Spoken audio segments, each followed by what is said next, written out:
Hey, Steve Mignonti here at High Octane Classics in Auburn, Massachusetts with another muscle car walk around, or in this case a family car walk around. And what a family car this is. It's a 1966 Chevy Impala 3-row station wagon. This puts the family truckster of National Lampoon's Family Vacation to shame. 3 rows of seating in this one here. And the punchline is, these are about $3,100 new. The 3-row seating was $122 more than a standard 2-row station wagon in 1966. So you paid a little bit of extra money. Not much though, 122 bucks to put the kids in the back where they faced oncoming traffic. We'll talk about that in a second and show that detail. Kind of cool. This is an Impala. These would have had a standard 283 2-barrel. This one has a 327 logo on the front. But is it really a 327? Well, we'll pop the hood in a moment and find out. But beyond all that, it has been upgraded. Nice custom paint job on it, metallic, sort of a gold, goldish color. And basically the brakes have been redone with bare brakes all the way around, disc brakes, front and rear. And good to see that, big discs. Plenty of stopping power. Now this, of course, was the second year for this styling cycle. 1964 was the final year for Chevrolet's X-Frame, which came out in 1958 and ran through 64. But for 65 and 66 and beyond, Chevy used perimeter frames, like the Ford, really in a lot of ways. The X-Frame was problematic because it took a 2-piece drive shaft, wasn't so good for strength, but it gave you a low floor and transmission tunnel and drive shaft tunnel. But anyway, this has been nicely modified. And inside the car, let's take a peek. Big brocade or brocade, whatever, Tom Brokaw cloth seat inside of here. Of course, Impala meant vinyl, and a carpeted floor, whereas the lesser Biscaynes and basic station wagons would have had maybe a rubber floor mat and certainly a vinyl seat up front. But again, this is an insert that would be comfortable on a summer day. And of course, this has air conditioning from the factory. You can see on both sides of the dashboard those spherical outlets. That's the Chevrolet air conditioning tell-all. You see that on any Chevrolet. That means it's a factory air-conditioned car. And of course, tinted glass all the way around with this one, including the rear windows. And getting back, before we open the hood, let's take a look at the 3rd row seat. And again, this is $122 over the 2-row seat. This allowed room for 3, 6, 8 people, which is pretty much mom, dad, and a bunch of kids. And here it is right here, the 2nd row. And behind that is the 3rd row, which we'll see by going around to the back. And in here, now it's kind of debatable if it's a good idea to have occupants sitting where they're potentially in the line of fire in a rear-end impact, but that's for somebody else to decide. So we open this up here, and here it is, the classic, that's substantial. The classic American tailgate party ready to rock and roll. And again, 1, 2, 3, 4, 5, 6, 7, 8, 9, I guess 9 people if they were buddies and didn't mind sitting close to each other.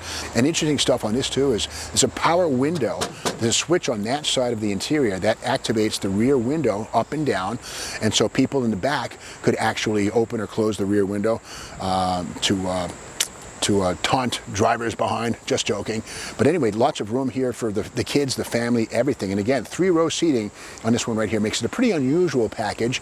Just over 3,000 bucks would have bought this new, minus the options, the air conditioning, the automatic, etc. But again, nice example of the breed. Beautiful paint on this.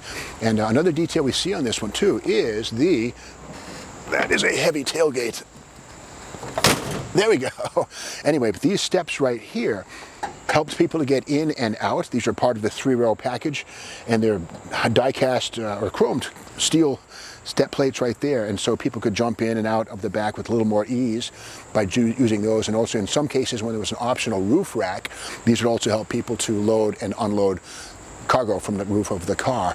So if this wasn't enough room, you could actually increase your cargo capacity by putting things on the roof using the roof rack, which is included. It's not installed. Whoever painted this car decided it was more sanitary to look at without the roof rack. Okay, we've talked about this enough. Let's look under the hood.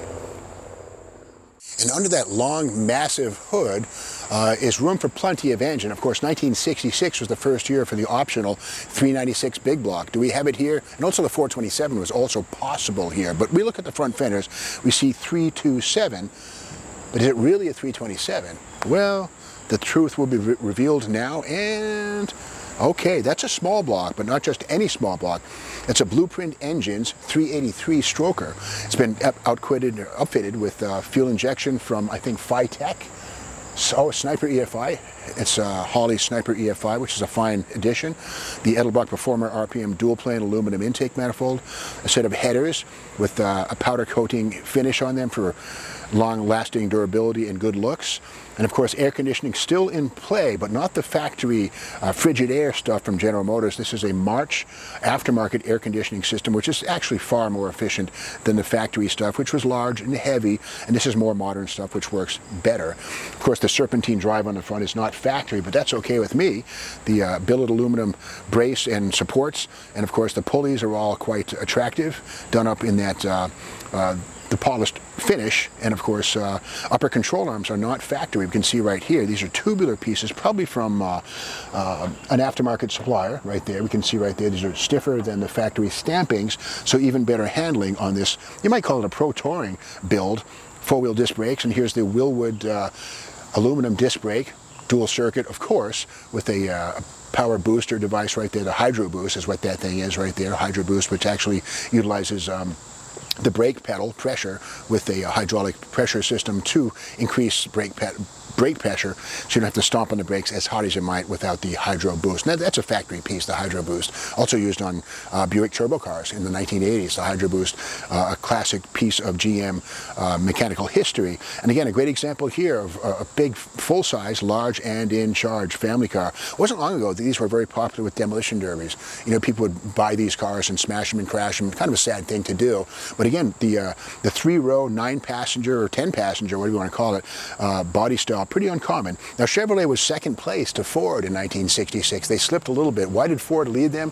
Well, Ford had the Mustang, and their sales ballooned. So 67, Chevy came out with the Camaro and began to take the lead back from Ford. But for 1966, Chevrolet was very popular, 1.3 million cars or more, just huge cars. And again, the full-size cars were more, they sold more than the Camaro, certainly, or not the Camaro, but the Nova and the Chevelle, and the Corvair certainly was in distant third place, and the Corvette was also behind that. Smaller volumes on those things. But again, a great example right here of what the Griswold family might have taken to Wally World back in 1968 on their family outing. To learn more about this classic American family hauler, you can check out the pictures on the Octane Classics website.